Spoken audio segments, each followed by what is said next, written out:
Welcome to the Hallspace Podcast. It's about connections. I'm your host, Dr. Ritch Hall, and this is a weekly conversation about whatever and however I see to connect things. For people who want to connect, chat, and learn a thing or two about a thing or two.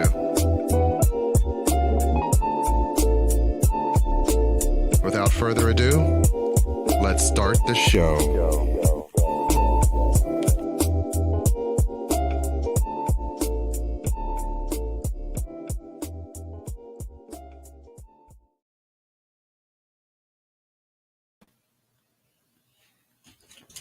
Hello there. Hey there. How's everybody doing today? Welcome back. And if you're new, welcome. Yes, welcome to the Hallspace Podcast. I'm your host, Dr. Ritch Hall, and I am here with my lovely and capable co-host, Nicole Hall. Hey there. Hey. And we are back for another episode of the show, a brief one today because we're running late. We are running behind. Like we don't have things to do in our lives. These other lives. And we also took the show off for a little too long. It's been 2 weeks. About 2 weeks at least since we did an episode and was getting rusty and needed to get back on the wagon. Yeah, because we enjoy this. Because we do. We like doing this for the few people that watch us regularly. Speaking of that, I'd like to say a quick hey there to Miss Sherry Ann. She is Shout out to Miss Sherry Ann Brooks. She's been a an regular listener. avid viewer who checked now us we don't out. have to watch our behavior. Right.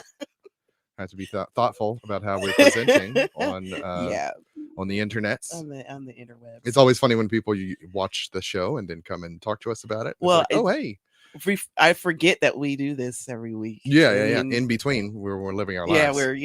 So you forget that we're doing a thing every week that people might want to come up to us and chat about. I'm glad she enjoys it. I'm glad people. Yes, I'm glad people enjoy it. That's the whole reason we're doing it. It was something born out of the quarantine.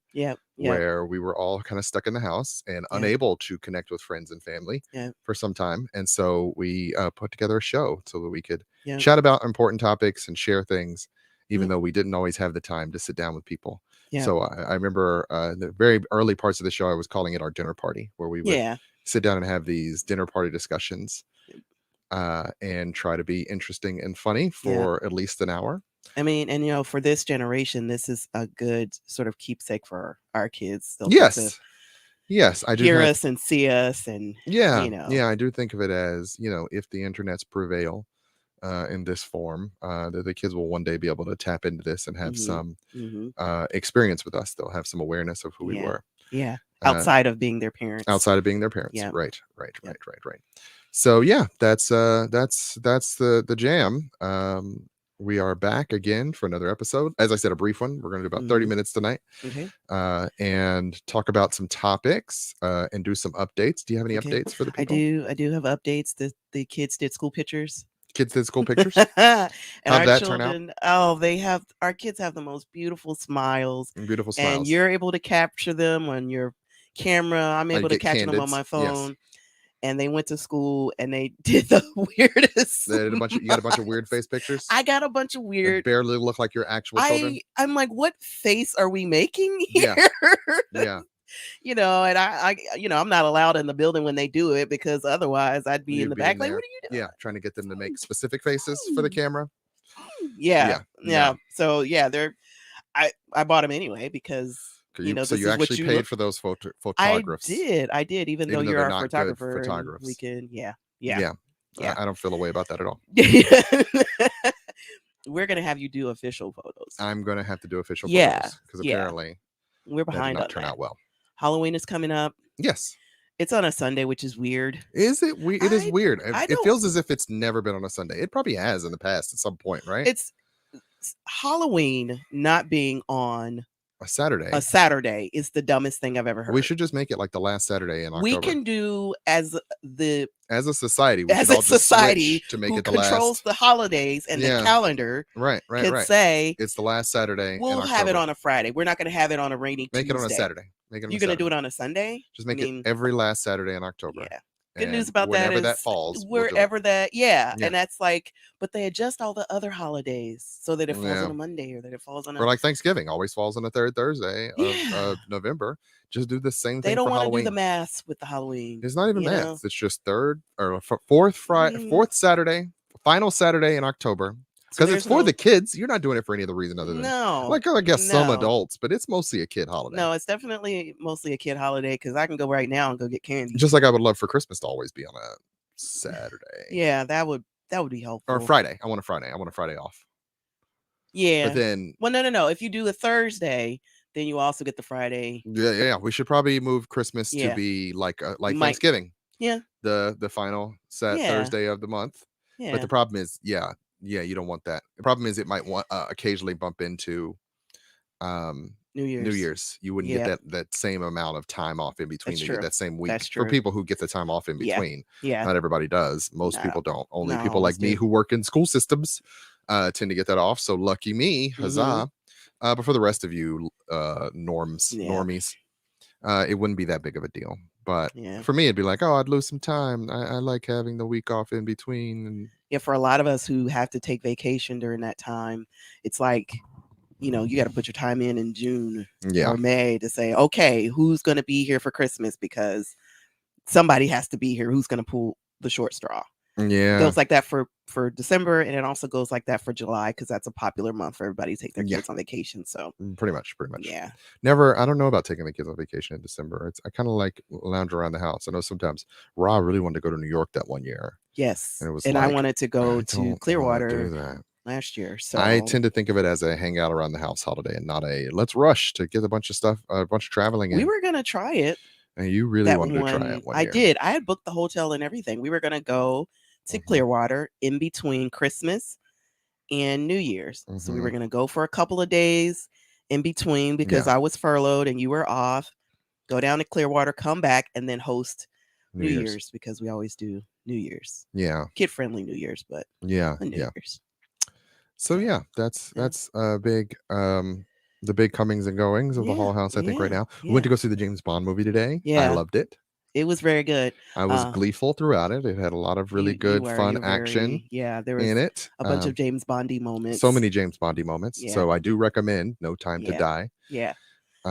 He really goes out. I mean, it's everybody knows it's the it's the final James Bond. It's the final. Movie he goes out with a bang. Craig, like this is a great way to end your career as James Bond. Daniel Craig said, "I'm done with James Bond." It was the first time they had done James Bond movies that followed a progression. Normally, James Bond movies are kind of slice of this secret agent's life. You don't know where he was or why, when or why. Agents and But this time it was like, no, we're going to tell a complete story with James Bond from beginning to end, and they did for the most part. And it was pretty solid. Yeah. Well, and how old is he? He's like 60 something. Yeah, he's too old for this shit. Listen, like any good grizzled detective, he's definitely too old for this. But he did his thing in that movie. He did. He looked great. It was good. It was a good great film. job. Yeah. I thoroughly enjoyed it. It was a good time. Yep. Went to the Cinebistro, but did not get all the luxuries because I was looking at the times and I thought we had till 1:30. But we had one. You always think we have more time than I'm bad at time. You are. And every time I'm like, are you sure? You're like, no, I could do this real quick. Okay, so y'all, here's what happened. What happened? Tell the people. We were getting ready, right? And it's like, oh, we can catch a 1:00 or we could catch a 1:30. Yeah. At this point, it's 11:47, something like that. We're like, oh yeah, we got more than enough time. We have more than enough time. Yeah. Never say that. Don't say that. I hop in the shower. You hop in the shower. I get dressed. We're ready. Yeah. Right. And then we go downstairs to go to the car, and Richie decides he's gonna make a roast. I didn't decide. I had intended. I had bought all the ingredients for a roast, and I knew I was supposed to do that today. So I needed to put that on before we went to a 3-hour movie. And I did it in 20 minutes. Oh, no. Amazing work, right? Yeah. First of all, amazing work. Threw together the roast. We didn't have to worry about a bunch of vegetables and throwing them in a pot. It is. But and I knew I'd have a delicious dinner when I got home. Correct. But it also meant that I had to wait in the lobby for the food because they don't the Cobb Cinebistro is not like it's not like the other one. It's not like Envision. Envision's like, you want us to bring you R.I.P. food, press Envision. the button, press the button, we will always bring you food. Cinebistro's like, we don't want to disturb you. Yeah. So we'll so we're not going to disturb your experience. We're not going to bring you food. Yeah. And you got to go get it yourself. I'm paying you to bring me food. Just bring me the food. Nicole was a little annoyed she couldn't get her booze. They're serving all the I wanted my food too. I'm looking at my food at the thing, and I'm like, My buzzer is not buzzing, but I know that's my food because I asked for extra side of blah, blah, blah. Yeah. And the girl's like, I don't think this is your food. And then she walks away.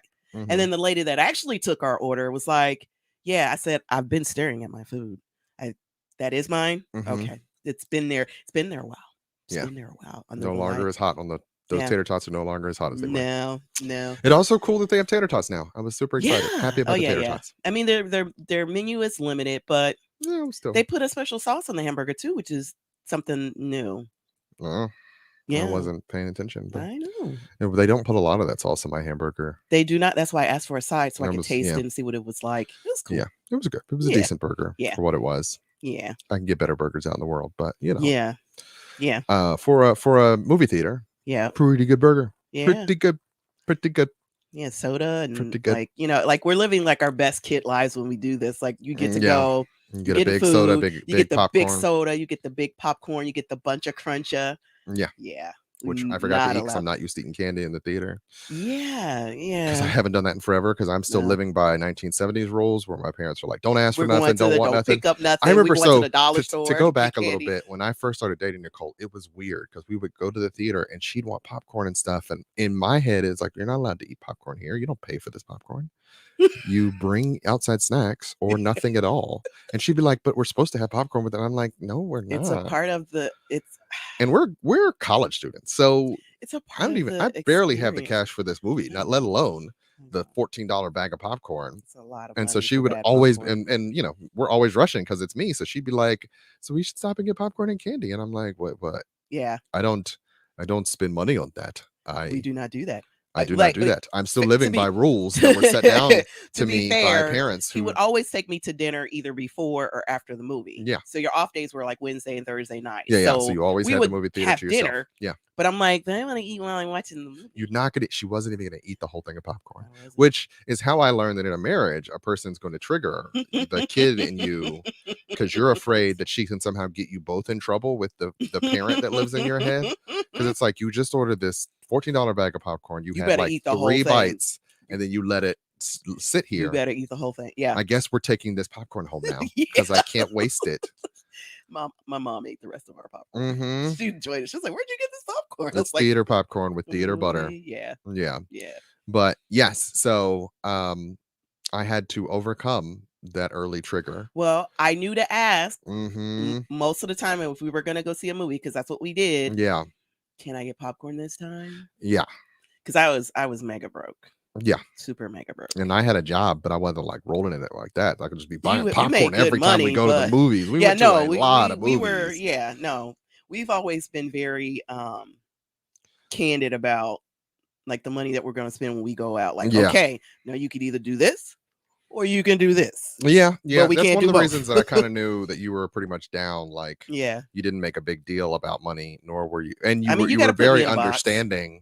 That we might not have a lot of it. It doesn't mean that occasionally you did not waste money in ways that would, as I said before, trigger me, particularly around food and not finishing meals. Because, you know, I was raised clean plate club. So you don't just ask for something you're not going to finish eating. You don't throw food away. But she would do it all the time, and I just have to be like triggered. So I just have to be like, so I guess my parents aren't going to murder me if she does not finish the food she ordered. I guess that's not coming for me. But it doesn't mean that in my head I wasn't sometimes like, oh shoot, she's gonna get us both in trouble.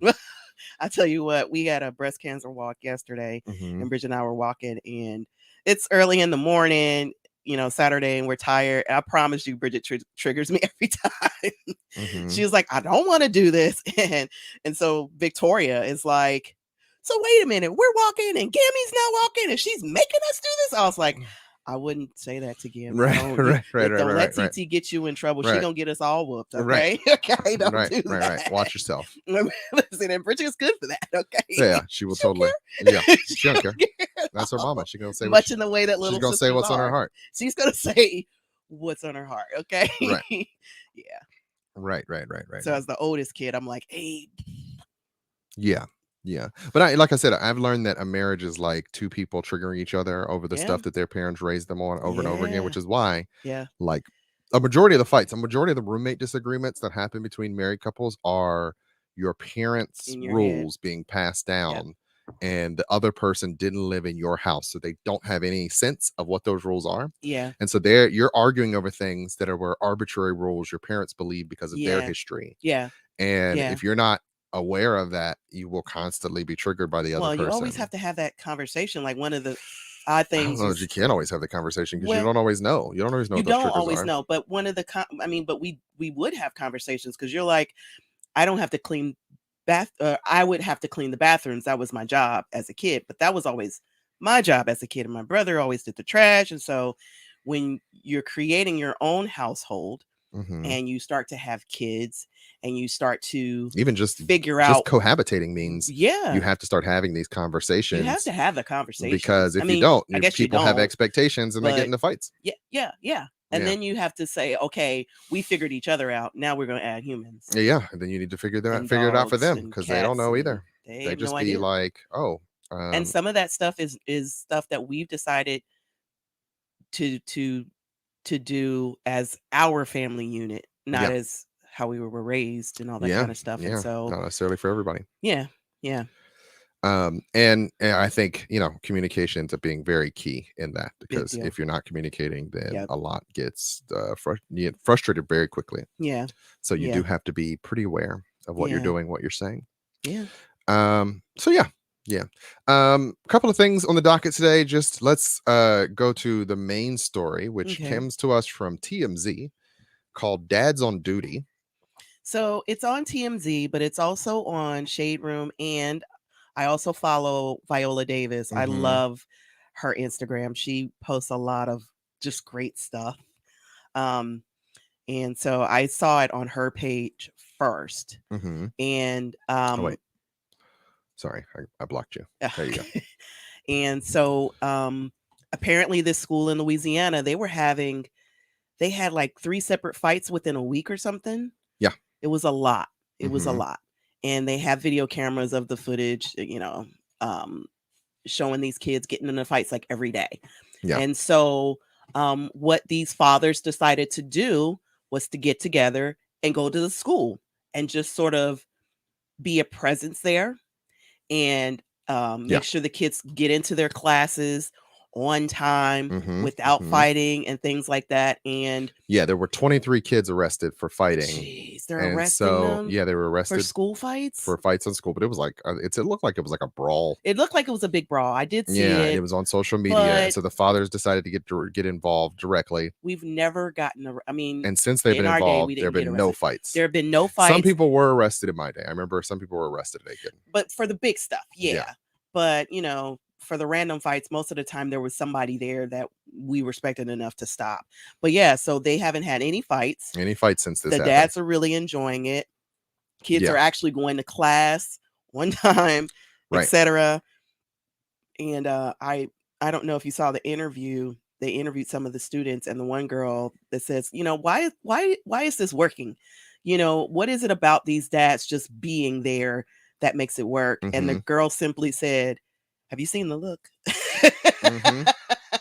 Yes. That is, like when you have a father figure, you have a dad there that will take care of you and support you, but's not playing with you either. Yeah. It's a big deal. I think that speaks to like when we depersonalize education. Absolutely. There are all these people that are essentially strangers to the kids, telling them what to do and who to be, and they're not always very well connected. They're teaching them things that don't matter to them necessarily, or that's even relevant. That doesn't feel necessarily relevant. Yeah. And so what often happens is the kids themselves just don't feel connected, and so you're telling them to follow these rules, but what do the rules mean to them? They feel like widgets. They feel like a number. Yeah. And we often treat education like it's widget making, like put this many units of education into this child's head and expect good outcomes. Right. And it's not necessarily connected to the world they come from. So when you add actual fathers, like people that are in their lives with an emotional connection, who feel some sense of responsibility to them, and maybe even blood related, then there's something to be said for, now they know to, be more attentive and be more, they feel cared for, and they know that they feel connected. Ooh, see what I did there? Yeah. It's about connections. It is. Well, and one of the things that was a part of the interview, they had interviewed all the dads together. The guy said, So you guys aren't counselors. You guys haven't gone to school for any of this kind of stuff. Well, what qualifies you? And they all said, we're dads. We're concerned dads. Yeah. I mean, I don't think that you need more. No. Other than concern. People often assume that, people have to be counselors to intervene. And I think that's one of the problems I have with like contemporary society is we think everyone needs a specific specification. But no, a community can police itself. It can. And in many ways, a lot of communities do. There are rule sets for different communities. And so, not necessarily saying that, the authorities need to get out of the way or anything, but that if a community takes responsibility and accountability for itself, it can change outcomes. It can change outcomes by largely getting involved. And it could take the load off of the authorities that have to do other bigger things that more often those authorities do their jobs better when there is a community that is involved. But when there is no sense of community, then you're going to see a lot of problems and a lot of deterioration of sort of core values. So that's always been kind of one of my frustrations when I think about education in America, particularly being an African American. It's like, we are educated by a particular type of society. Like the education system is white. It is culturally Caucasian. It is culturally American. It's and not it is necessarily I always... could send my kids to an HBCU to get a Black education, or an education that is in some ways centered around African American and an African American cultural identity. But there are very few, if many, under elementary, high school, even though all these schools are in cities where they're predominantly Black, but they still have to sort of speak, ask the state for permission on what to teach and what to educate. And it's funny because I was having a conversation with Terry and he blew my mind, as he always does, because we were talking about kids, my son struggling with education sometimes. And it's like, it's not that kids don't like to learn. Kids love to learn. It's just the thing that they are taught isn't necessarily connected to them. So you're teaching them about atoms and density and things that I know a ton about, but the average person does not care about. Right. It's like, well, I love talking to my son about gravity on the moon, but like normal people don't give a crap about that. Right. Nor would it make you a better widget maker to know that. No. And yet he is graded on this science information, which is considered basic information. But I mean, if the present news cycle doesn't tell you anything, it's that most people don't actually know. And you don't use it later unless it's your field of study. Right. Like it's unless you're a super nerd like me who likes trivial information and just likes to think about random, astronomy and science and technology stuff. But normal people, a banker isn't sitting around wondering, what condensation is. He's just sort of navigating the world. And so we created this thing in modern society that is education. That we're beholden to, but that we've legally required children to be beholden to, but doesn't necessarily help their lives. No. Within certain spectrums, if you want to go to college, this knowledge is good for you. Right. If you want to achieve in a particular linear path that we have set aside, which might not even guarantee a final achievement, i.e. a job or success in a career. And yet we've set up society as if this is the only track. And for the most part, for African Americans, there is, I think, inherently in society something that tells us this is not a track that matters to us, which is why so many of our children sort of play the game. And, some of them get out, some of them don't. Some of them get to the end of it, don't know what else they're supposed to do because, they've been given subtle messages that college isn't necessarily for them. Right. Nor have they been taught, trades or whatever. And so, I have many frustrations that I could talk for hours about when it comes to what is a legitimate path to success around education and some of the cultural folly that is education. And I do believe, there are certain shackles on educators that should be removed and that we as a society, as I've said before, my biggest frustration with us as a society is that we got to where we are with, the COVID and we didn't stop and go, should we change some things? Because we just sat down and noticed that things are different. And the people that are putting money behind things are putting money behind all the wrong things, like removing critical race theory and other dumb things that they're protesting in schools, knowing our teachers don't have enough money and that our children definitely need more as far as resources. So, which is such an odd thing because history is what it is, but they always want to make it like Black history or well, they always segment us off because it's hard. It's hard for them to integrate our into history is your history. Well, it's hard to integrate into the white identity that blackness and whiteness are the same thing. And so we're in the same. While white people will say they're colorblind because they want you to shut up about your differences, they don't see our history as their history. We're not even asking you to be colorblind. No, I never want anyone to be colorblind. But they want to be colorblind. They want to act as if it doesn't matter. They want to be colorblind because for it to matter would mean giving up some ground. Legitimately, it would mean that somehow in the anti-sum version of this race game that they would lose. What's it even mean for your day-to-day though? It would mean losing some ground and power. Well, I mean, what is said ground though? Power. It's power. I mean, it's power. There are a lot of people who think they have power that they don't. A lot of people who are pretty sure they have power. Voted for, At least they're better than the next guy. And some of that is really born out of what does that buy you though? Like a sense of superiority. I mean, if you think about racism going all the way back to antebellum slavery, it was all about feeling better than that guy who you could hold under your boot so that the people in true power could manipulate you and get the money out of your pocket. Yeah, you don't even realize that you're not the one in power at all. Yeah. So man, I went down that rabbit hole. You did. It's okay though. We're talking about education. We're talking about the dads on duty. Shout out to the dads on duty in Shreveport, Louisiana. May that program go national. May more parents get involved. That the other schools pick it up and do the same thing. May more dads be able to get involved. I would love to see how they put it together and what they did.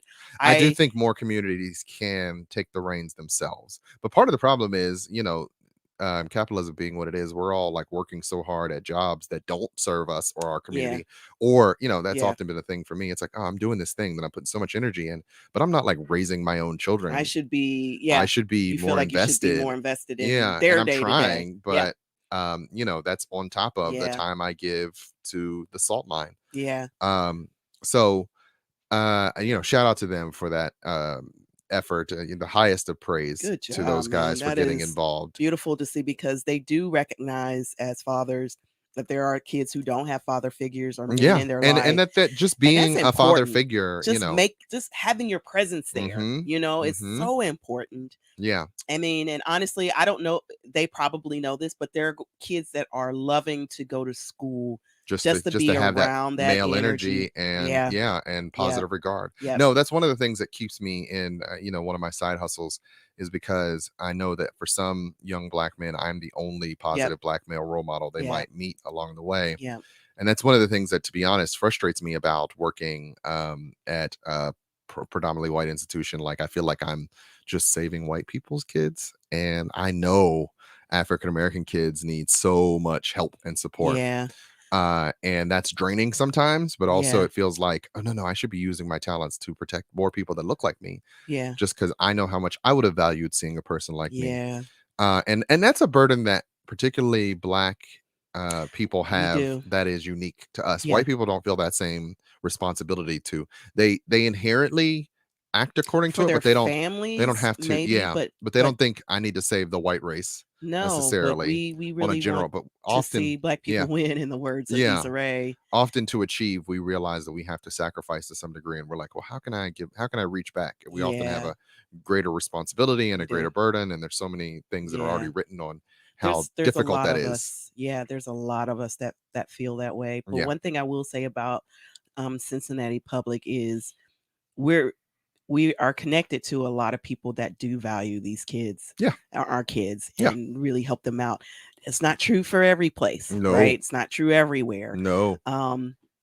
So I appreciate all those people that, they've helped Rock get to where he is. And it's so important to have those gifted teachers and people that are truly dedicated, I think that's one of the problems, is that, we're now a nation of, our parents were able to value education, and we've shifted the way that we think about childhood to some degree, so that now we validate so many children's feelings. And I'm not saying you shouldn't, but now a bunch of adults who've been raised in these systems, like our grandparents weren't necessarily, they were raised in very, threadbare school systems. And now there's like this whole system set up that is much more commercial in a way. It's hard. That's the word I'm looking for, but that's not, I don't think that's enough of a word to take it in. And so now we're all these kids who were raised by teachers who now have all these experiences, and we're often more easily frustrated with teachers because we remember being, say, ill-treated by a teacher, and the shift in society that is the teacher could be wrong based on, except for when we were growing up, the teacher was never wrong. You as a kid were acting out. That's an adult. Yeah. And you respect them like you respect me when I drop you off. Right. And so there was a sense that they maybe could have been unfair, but it didn't matter. They were adults. Yep. And society has shifted now to where kids are valued a little more. They are, but then that leaves that space for those outrageous situations where the kid is acting a whole fool, and then the mama comes up to defend the kid that's acting a whole fool. And we all have that template in our mind, that schema of when that happens. But then you have these people who go to like school board meetings and like act out because they think the teachers are all doing evil, crazy things. And it's like, these people are like raising your kids with like little money. Like they're barely paying $40,000 a year. Like get off their back so they can... Let me say this. Just buy them some pencils and rulers and leave them alone. Let me just say this. I have been frustrated with some of the teachers that I have encountered during the time that we've had our children, of course. Yeah. And when I felt that what they were doing was super egregious, then we had a meeting about it. Yeah. But I see these teachers, they're at the school, they're directing traffic. Yeah. They're teaching classes. They're asked to do a lot. They're asked to do a lot. But what I will say too is I understand they're being asked to do a lot, but I think last year in remote school, I had an issue with the way that they were treating the students, like pointing them out and then only picking the ones that they like, that kind of stuff. They were trying to get through the hour.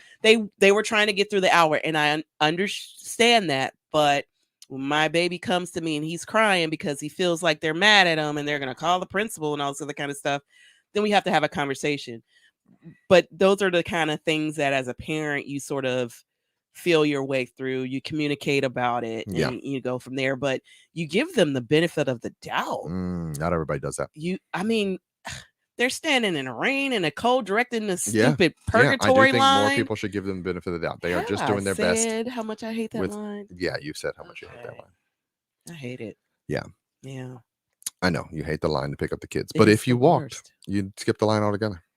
So there's that. Yeah, I've been walking the kids every day to school.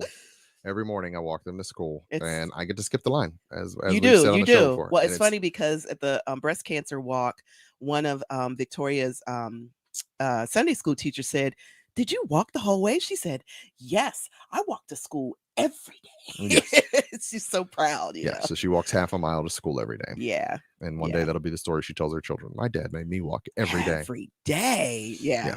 So, and so we've come around on a half an hour. But I have a story to tell. So we're going to take a brief break just for the sake of taking a break. And then I will tell a story. Okay. And we'll be right back with the House Hall Chronicles. See you soon.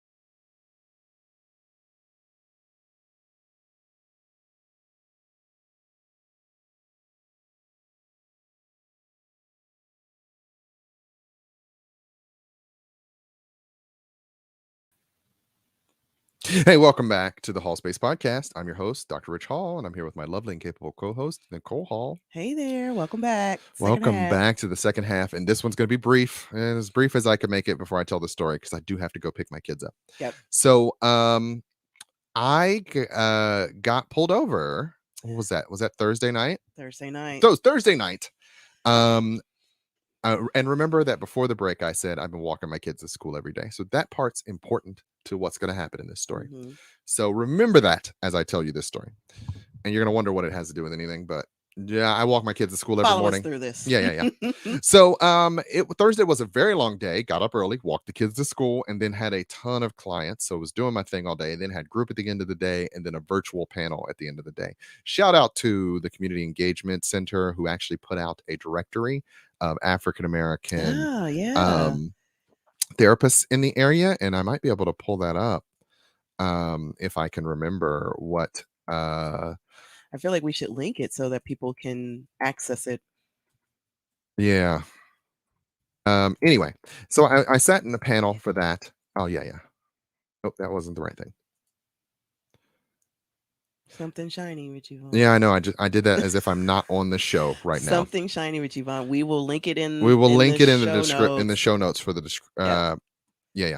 Anyway, so I was on a panel. They did a wonderful job putting together this BIPOC, so that's Black, Indigenous people of color, mental health directory, which provides you some information about they got about 40, I think, or 34 African American or Black or minority therapists enlisted in the PDF. Yes, I'm a little weirded out that it's a PDF in 2021, but what can you do? I know. Still glad to have it. We'll take what we can get. Until we can build something better. Yep. And so it's like 7:30 at night, and I am driving home, and I work in Oxford, so I have to drive down what's called 27, which you are 45 to 50 minutes. And 30 to 45 minutes from here. 45 to 50 actual minutes if you're not driving as fast as Ritch Hall drives. I was driving very fast. I was flying home. It was dark, and I had nothing but straight road ahead of me. So I had my foot to the floor. I'm just pointing it out. For the rest of us normals, it'd be 45 to 50 minutes. I was driving fast. I was going to get home in 30 minutes. And I'm flying. And I know I'm flying, but I'm like, ain't nobody out here. I'm going home.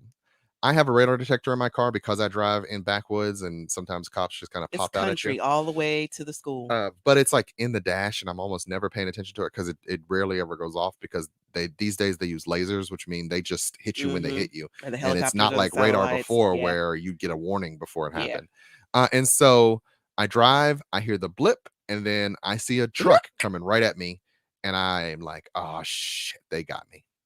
And I watched the truck turn around behind me and hit the lights, and I'm like, it's just you out there. There's no, just me out there. There's nothing out there. I'm in the middle of nowhere. There's like rows and rows of houses, but I'm about to hit a hill that goes down towards this little area called Millville. So I was between Ross and Millville. She was out. Yeah. And so, and you often know that there are cops at there's a little like rundown old restaurant there, and sometimes they sit behind there.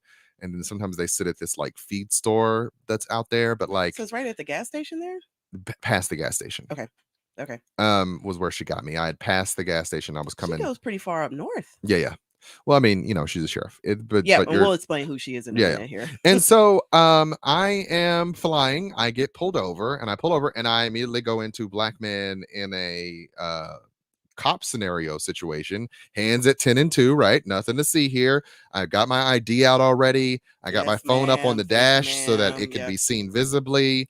I'm trying to find music to like, I'm going to be sitting here for a while. Like, let's find an album or something that'll like calm me down, because now I'm anxious. I haven't had a ticket in forever, so I'm mentally going through the gymnastics of like, how am I going to pay this? Well, I get paid next week. Mangione on. Yeah. Just sit here. Is it 15 days or 30 days? Like, you get like 14 days at least to pay a ticket. I haven't had a ticket in at least 5 to 6 years. Yeah, it's been a long time, if not longer. Last time I got a ticket, I think I was at the Scion. I feel like so. It's been a while. And so I am just sort of like, crap. Like, and normally my pulled over etiquette is to be super nice and humble. And I'm sorry, officer. Nice. It's, I'm tired, just trying to head home. Good working man, nothing to see here, no problems, no warrants, anything like that. I just happen car to be seats in the back, car seats in the back, and a penguin in the front to make you feel like I'm non-threatening. right. And I noticed in the rear view that it's a young woman cop. And so I'm like, okay, so just be nice and pleasant, and this should go okay, right? Don't make her feel in any way threatened. Yeah. And so she walks over, and she's like, okay, so the reason I pulled you over is you were going 64 in a 45, 63 in a 45. And I'm like, she got me dead to rights. You're going highway on a state route, sir. Yeah, on a state route. I was. And so I'm like, yeah, I'm sorry. And I can't even like do the thing because I'm tired and I'm a little worn out. Normally, like I said, I have this whole etiquette of, yes, yes, ma'am, no, ma'am, that I would get into. Mm-hmm. And she she says, can I see your ID? And I'm like, yeah. She said, do you have proof of insurance? I was like, it's in my phone. Am I allowed to get my phone? Because once again, no sudden movements, no issues. Don't want you to see me as any kind of threat. I am just here to resolve the issue. I don't have a dash light due to a technical problem with my car. Yeah. So we're just doing this in the dark, ma'am. Like it doesn't matter if I open these doors or anything. There's no light in here. Yeah. And so she's got her flashlight. She's talking to me, and then she looks down and she says, "You're my neighbor." And I don't understand the words that are coming out of her mouth. I have neighbors. I live in a house where there are neighbors next to me. I live in a neighborhood. What are you saying to me, ma'am? What's happening here? Yeah. And she's like, "You're my neighbor. I see you walk your kids to school all the time." And I'm like, "Yeah, I'm trying to get steps in to lose weight." She said, "It's so great that you're walking them to school." And what is, and when I tell you that her cadence went from, just the facts, ma'am, to hi and and like a normal person, like it was like we were two people standing on the side outside my house just having a conversation, which is my job. Yeah, normally Nicole does the talk to people outside the house. Kim. Hey, did you like those cookies? Yeah. And we definitely have to. Yeah, we're definitely sending her Christmas cookies. Yeah, but so Richie sees so many people all the time. I did not recognize her face, and I said it to her. I was like, "I didn't recognize you in uniform." Yeah, I'm gonna be honest. I seen her in uniform all the time. I did not recognize her walking up to my car, and I'm looking at her like I've seen her face. In that stressful situation, if I would have recognized her either. Yeah, I may genuinely not have, like, what? Who? What's happening right now? You see my address, and you knew because of the address? Because I didn't recognize. She saw the street name. She's like, "That's." Yeah, I know that street. Oh no, I know that street. Yeah. And then she says, "Well, I'm gonna let you go," and I'm like, "What's happening? Why would that ever happen? Why would that ever? Is this what white privilege feels like? Because I just got and then I'm like, worried. Can I just drive off? Her lights are still on behind me. It's like, am I allowed to drive away? Go. I'm gonna really drive away. You said I could leave. Go. Please do not shoot me in the back. Like, could you escort me home so that I don't get shot in the back by your friends? Right. I got 3 kids to go home to. I've got 3 kids, as you know. You've seen me with those children. School. Yes. I don't want any trouble. We're laughing about this, but seriously, every time you get pulled over, no, it's a certain amount of anxiety that comes from being pulled over every time. It's a time because it could go wrong, and it could absolutely go. I was suddenly wrong. Humanized in this situation where I'm not used to being like. I have rarely had an interaction with a police officer where were like humanized. Normal to me. Like, very rarely. I have yet to have that, and not like happen. In that like they got their hands on their belt, like like you know what I mean.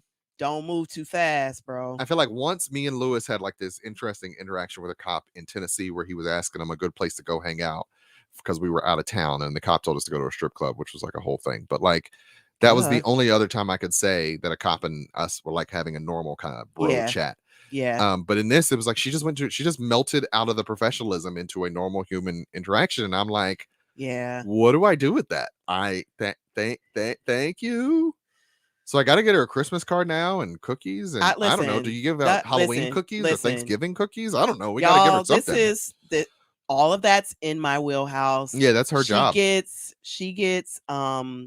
creates Halloween packages for the kids every year because COVID, the kids aren't going out, whatever. Yeah. So she gets them toys and all the other kind of stuff. Yeah, she always like hands our kids random stuff. Yeah. She gets them stuff all the time, and she's super nice to have as a neighbor. Miss Kim is awesome. Yeah. Okay. I've talked to her and the lady across the street. Like, she's often having pool parties and stuff. Oh my God, yeah. No, and we talk to her all the time, and she loves Victoria. Victoria loves her. The dog and I loves gave her some. The dog does love her too. Amora Sweets. Yeah. Shout out to Amora. She makes the best cookies ever. Amora Sweets. Yeah, she does. I did. I gave her a bunch of Halloween cookies, and we will be giving, because Halloween is coming up. We owe her a pie or something. I don't know. We absolutely going to give her Halloween. And then last year I gave her Christmas cookies too. Nice. Yeah. So you don't even. So I mean, this it's is the good. mental stuff. It's good that you did all that, because if you hadn't, I would have got a ticket. She could have still given me the ticket. Like, look here, buddy. Yeah, I know we're neighbors, but learn to stop right. speeding. You were almost 20 miles over the speed limit. You jerk. That's how this works. When we're talking about being in a marriage, right? It's like I connect with the people in our neighborhood because I'm here all the time. Yeah, and I don't. You know, because I'm an introvert. And you're in and out. You're not always here. So I'm talking to Bob. I'm talking to Miss Kim, and you know, even the guy across the street. He don't want to talk to me, but I talk to him anyway. Yeah. How Victoria does. But so I got out of a ticket. It's and it was magical. And it's like, I wanted her card. Like, look, Kim, last name I don't know. Can I get your card or something in case this happens again? Like, do you know Kim? Right. Because Miss Kim, this isn't supposed to happen. She lives on Keysport. Do you know a Kim? Sheriff Kim her on Keysport? Her boyfriend is also. Yeah, but he don't know me like that. He knows me. Yeah, I know, but he don't know me. Like, he'd be like, "You're Kim's neighbor." Like, I don't expect from him. He'd be like, he would give me the ticket, then see me later. Like, hey, well, stop speeding, buddy. Like, I don't know how this works. I don't know how this works. No, this never happened to me. And so I immediately called Nicole, like 40-something years old. Right. I immediately called Nicole, like, hey, Miss Kim just pulled me over. Got pulled over by Miss Kim. I never even said her name in the interaction. I was so stunned. I was like, what is happening right now? She's our sheriff, you know? Yeah. I mean, it's great because sometimes she has the sheriff car outside. She's our sheriff on our street. I don't have to worry very often about ever being pulled over or anything, or being robbed or anything. Because I'm pretty sure you wouldn't rob the house next to the sheriff. I mean, and that's, you know, for the soft true crime fans, I'm like, I bet you she's got some really cool true crime stories. I mean, no. I didn't even know she was out here pulling people over. Like, I thought she was like a detective or something. Well, that far north is yeah. I mean, it's not. I mean, it's all the sheriffs of the state. So yeah, I know, but I feel like she would have been further south. But yeah, like Millville is pretty far north, I think, for her to be out. But hey, whatever her beat is. Yeah. I'm gonna learn to stop speeding. Wonderful. I don't want her to pull me over again. Moral of the story, because she's not gonna keep to let up off that lead foot. Yeah. Listen, look, I let you off last time here. Look here. I know look here, buddy. I know only so many times I could do this. Apple pie. Give her an apple pie. We should get my mom to give her an apple pie. They love apple pie. And so we got 500 apples. So we went apple picking yesterday. We did the thing. We did the apple picking thing yesterday with the family. My mom wanted apples, so we went up to A&M Orchard. I don't way out in what was that, like Ludlow, Ohio, or no, it's Lynchburg, Ohio. Literally called Lynchburg. Yes, but then also in Lynchburg, bunch of black folks. They had Terry's Grocery and Pizza, where we got what's called crazy shakes. They were great. They were amazing. And I did not partake. They but were I very they were decadent very milkshakes with all kinds of crap in them that you shouldn't eat. So if you think about like a kid saying, "I want to create a milkshake and put a bunch of stuff in it," they did that. That's what they did. They put cookies in it, and one had candy, cotton candy on top, and rock one had candy. Nerds around the side of the glass. Chocolate covered. It was super decadent. It was the most sugar sugar I've had all year, probably, in one day. Combined. And what was interesting was it like didn't give me a sugar rush to eat it all. You know, because I guess because it was ice cream. I did take Lactaid so that I did not get the bubble guts, but like it went well. And it was very delicious. Thought he caught diabetes. Raw thought he caught diabetes because he did have an upset stomach. But some of it might have just been like, dude, you just ate like a whole sandwich and then chased it with a decadent s'mores milkshake. Like between the two things, that sugar took the poor baby out. He's like, I think I got diabetes. Yeah. He passed out in the car. He did. Yeah. Speaking of, we got to get off of here so that I can go pick my children up so that they can go to bed at a decent hour. For school tomorrow.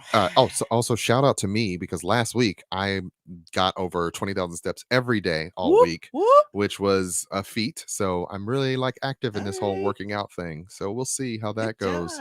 Good job. Yeah. You're dropping LBs too. Yeah. And the weather is gonna probably turn eventually, so I'm gonna have to go to the gym. But for those of you also out there who are trying to lose your COVID weight, best of luck to you. It is not easy. And you could still reward yourself with a crazy shake here and there. But don't make that a regular thing. So yeah. And with that, I think it's time to wrap it up, right? Yeah. Yeah. You know what the music means. You know what the music means. Our time is up. I say good day, sir. I say good day.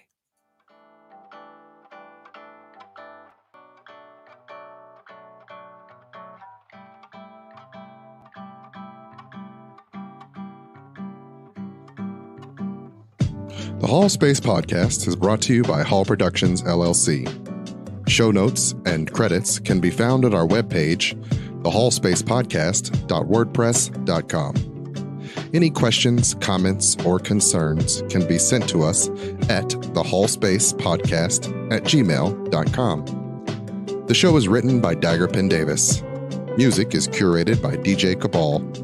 The show is produced by Chuck Jones and recorded at Slash and Trash Studios. If you like what you hear and you want to hear more, please be sure to like, share, and subscribe. And I hope you all have a good week.